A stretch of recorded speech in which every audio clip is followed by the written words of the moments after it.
السلام عليكم ورحمة الله وبركاته.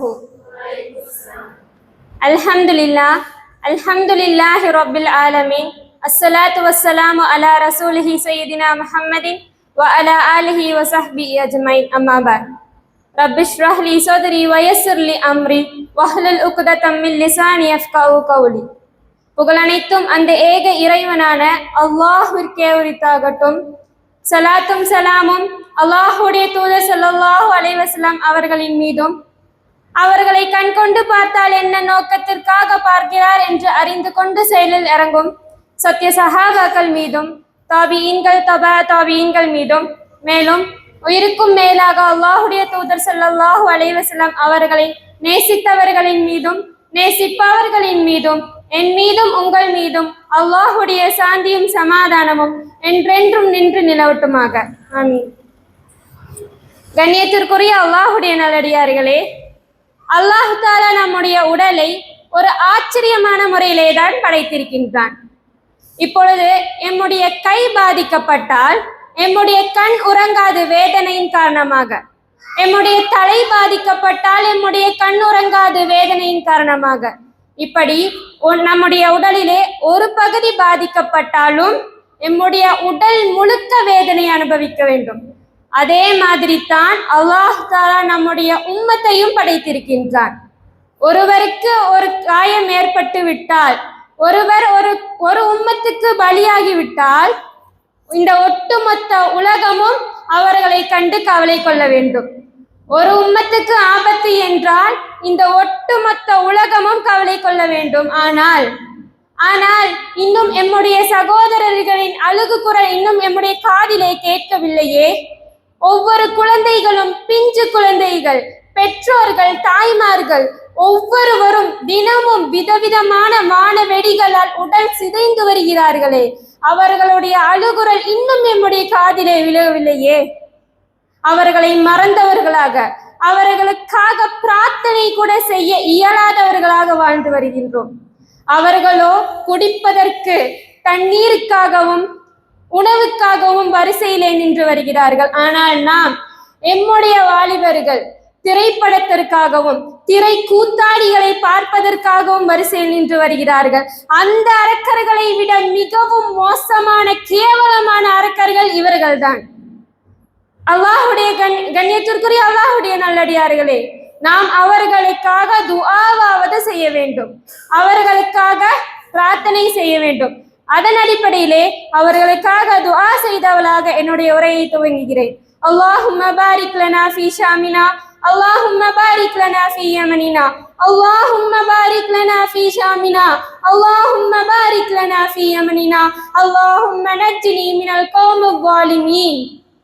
அல்லாஹ் நம்முடைய பலஸ்தீன் சொந்தங்களை பாதுகாப்பானாக. கண்ணியத்திற்குரிய அல்லாஹுடைய நல்லடியார்களே, நம்முடைய உம்மத் எதை நோக்கி செல்கிறது என்று தெரியுமா? வீழ்ச்சியை நோக்கி சென்று கொண்டிருக்கின்றது. நம்முடைய உம்மத் ஒரு காலகட்டத்திலே எல்லா விதத்திலும் வெற்றியை கண்டது. கலை, அரசியல், விஞ்ஞானம், மருத்துவம் என எல்லா துறைகளிலும் வெற்றியை கண்டது. ஆனால் இப்பொழுது வீழ்ச்சியை நோக்கி சென்று கொண்டிருக்கின்றது. எம்முடைய பெண்மணிகள் எல்லாம் குர்ஆனை மனனம் செய்தவர்களாக இருந்தார்கள், குர்ஆனோடு வாழ்க்கை நடத்தியவர்களாக இருந்தார்கள். ஆனால் தற்போதைய பெண்கள் அனாச்சாரத்தில் ஈடுபட்டு வருகிறார்கள். திருமணம் என்றால் அனாச்சாரம். அந்த திருமணம் நிச்சயிக்கப்பட்ட நாளில் இருந்து திருமணம் முடிகின்ற வரை எத்துணை அனாச்சாரங்கள், எத்துணை ஹராம்கள். அல்லாஹ் அக்பர். அல்லாஹ் பாதுகாப்பானாக. திருமணம் நிச்சயிக்கப்பட்டால் அந்த நிச்சய அன்றைக்கே, அந்த நாளிலே அந்த ஆணோடு புகைப்படம் எடுத்துக்கொண்டு வருகிறார்கள், ஒட்டி நிற்கிறார்கள். பெற்றவர்கள் முன், பெரியவர்கள் முன் வெட்கமே இன்றி புகைப்படம் எடுத்து வருகிறார்கள். யார் அளித்த உரிமை இது? நிச்சயத்திற்கு பின் bride to be, pre wedding shoot, திருமணத்திற்கு முன் புகைப்படம். யார் அளித்த உரிமை இது? நிச்சயிக்கப்பட்ட ஆண் அந்நிய ஆணே, அவன் கணவன் கிடையாது. அவனோடு புகைப்படம் எடுத்தாலும் ஹராம் தான். அந்த ஹராம் விபச்சாரத்தில் கொண்டு போய் சேர்க்கும். திருமணம் என்பது எவ்வளவு முக்கியமான சுன்னத். திருமணம் எம்முடைய மறு வாழ்க்கை. ஆனால் அந்த புனிதமிக்க வாழ்க்கையை நாம் எதை கொண்டு ஆரம்பிக்கிறோம்?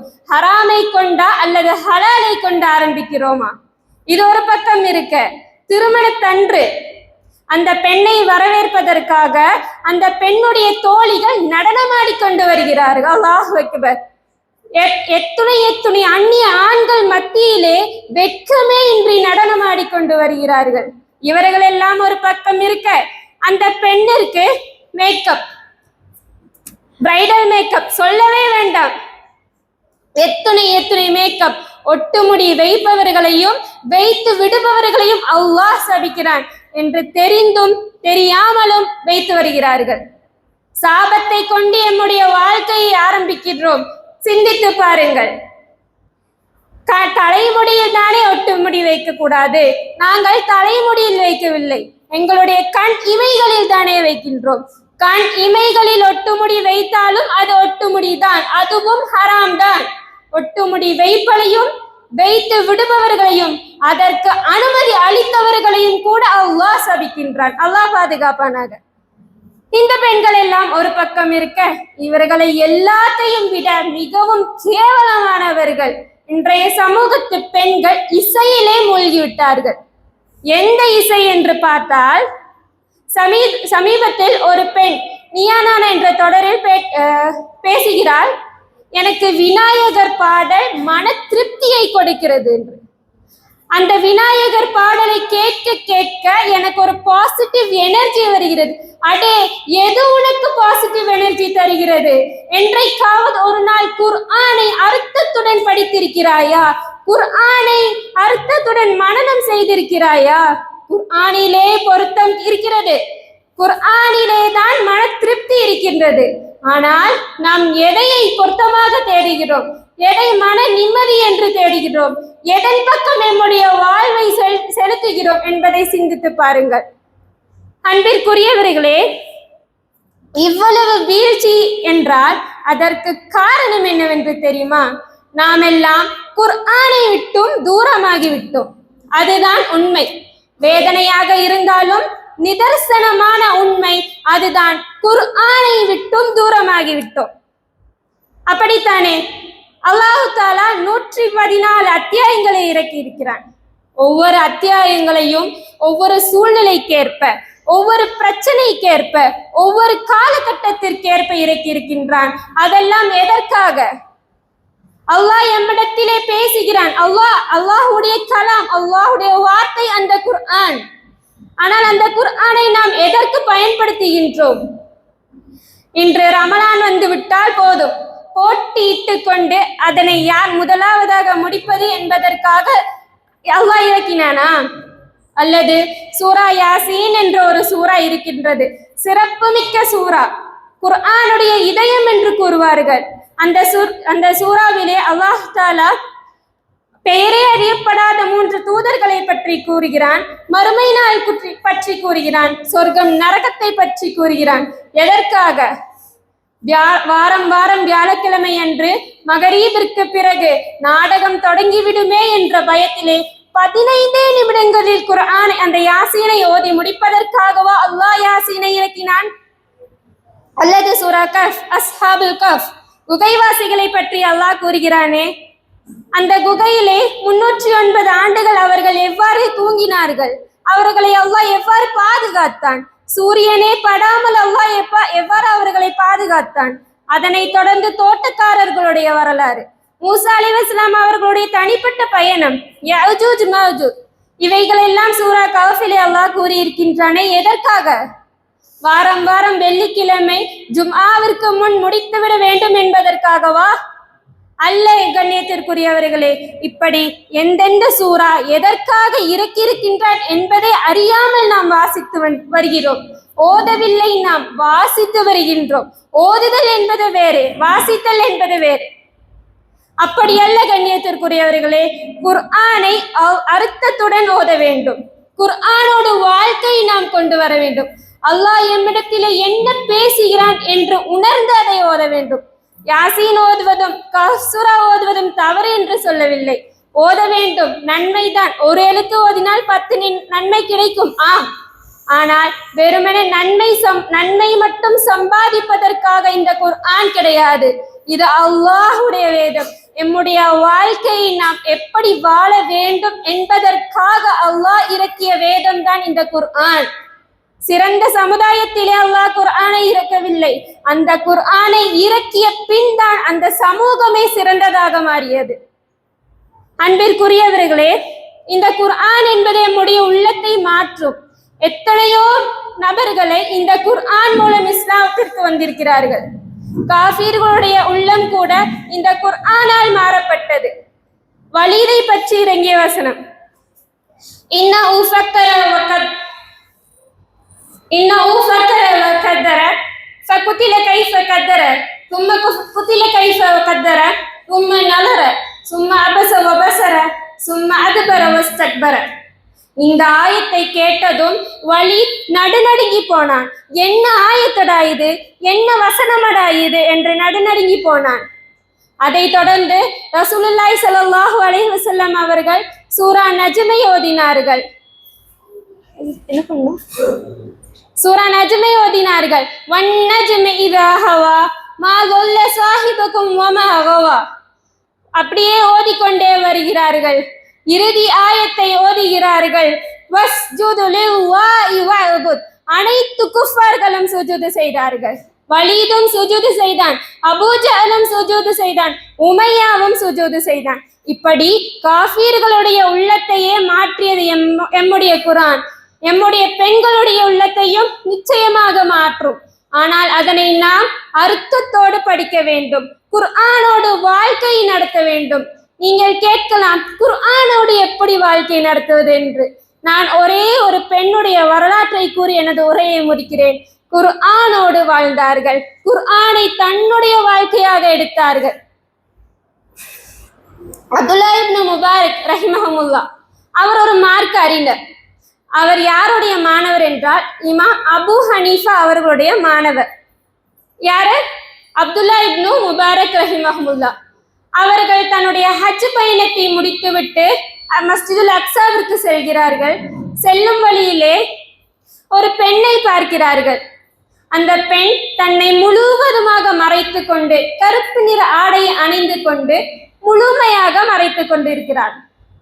அந்த பெண் ஏதோ ஒரு பிரச்சனையில் மாட்டிக்கொண்டிருப்பதை அவர்கள் பார்க்கிறார்கள். அந்த பெண்ணுக்கு உதவி செய்ய வேண்டும் என்பதற்காக அவர்களுடைய அருகிலே செல்கிறார். சென்று கேட்கிறார், சென்று சலாம் சொல்கிறார், அஸ்ஸலாமு அலைக்கும் வரஹ்மத்துல்லாஹ் என்று.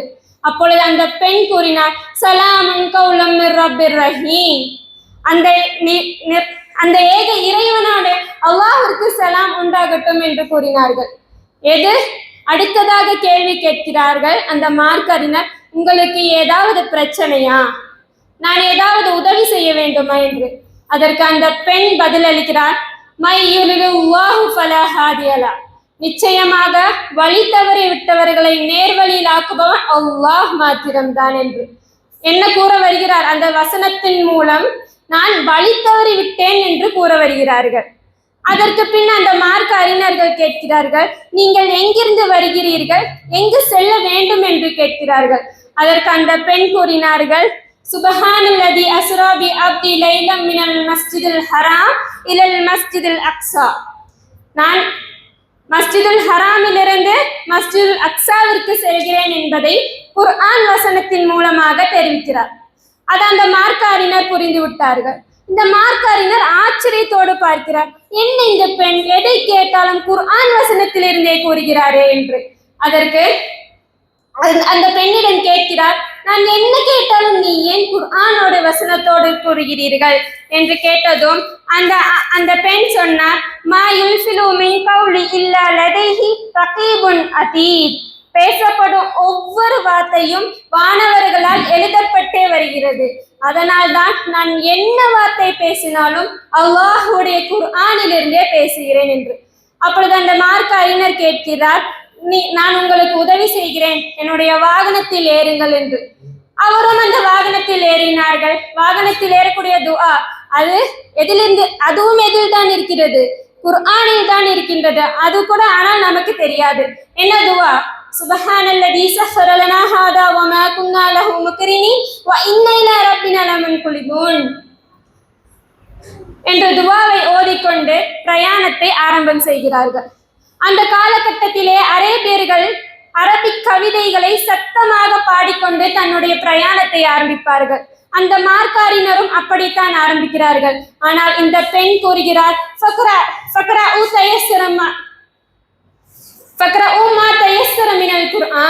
குர்ஆனிலிருந்து சுலபமானதை நீ ஓதலாமே என்று கேட்கிறார்கள். அந்த மார்க்காரினர் குர்ஆன் வசனத்தையே ஓதுகிறார். பின்பு அவர்கள் அந்த இடத்தை வந்து எத்திவிட்டார்கள்.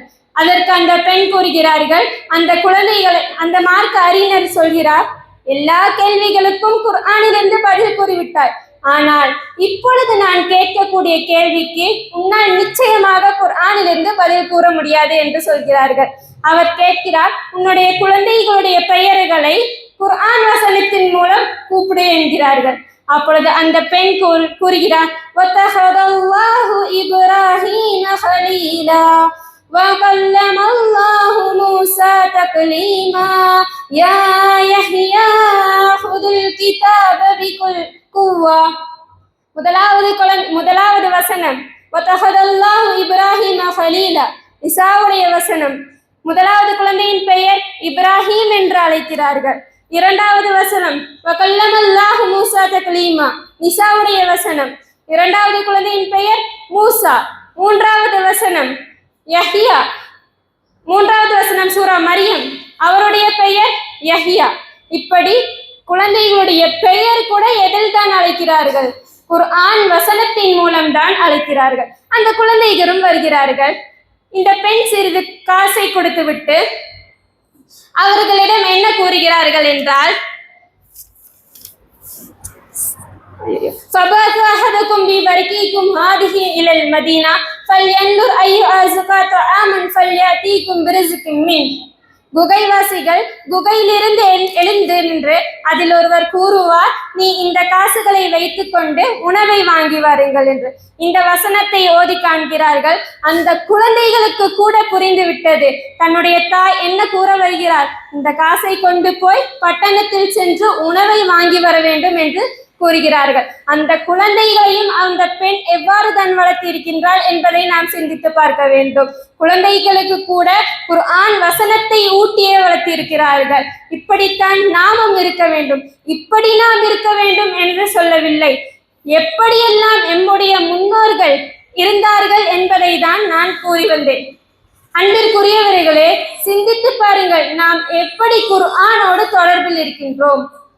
நாளை மறுமையிலே அல்லாஹ் தஆலா நம்மை எழுப்புவானே, சூரியன் ஒரு ஜான் அளவில் நின்று கொண்டிருக்கும், வேர்வையால் மூழ்கி கொண்டிருப்போம்.